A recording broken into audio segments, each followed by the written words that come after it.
ஸ்கூலுக்கு போனா என் பிள்ளைக்கு மயக்கம் வரும், சாப்பிடாம போனா என் பிள்ளை வாந்தி எடுக்கும், என் பிள்ளைக்கு எக்ஸாமு குருன்னு தலை சுத்திச்சுன்னா படிச்சதெல்லாம் மறந்துடும், சம்மட்டியால ஓங்கி அடிச்சா வாழ்நாளே மறந்துடுங்க.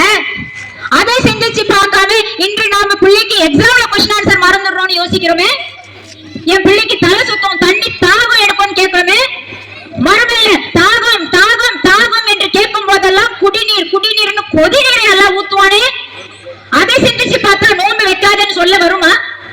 அந்த சொர்க்கத்துக்கு உங்க பிள்ளைகள் போக வேண்டும் என்று ஆசைப்படுகிற தாய்மார்களாக இருந்தால் நோன்பு வைக்காதுன்னு சொல்வீங்களா? கொதிநீரை குடிராஜா அங்க போய் சொல்வீங்களா? ரய்யான் என்ற ஒரு அழகான விமர்சமான மிக அழகான உங்க பிள்ளை போக முடியாமல் தடுத்து நிறுத்தப்படுவானே. காரணம் நீ நோன்பு வைக்கல, வெளியில போ என்று துரத்தி அடிக்கப்படுவானே. அதை விரும்புவீங்களா?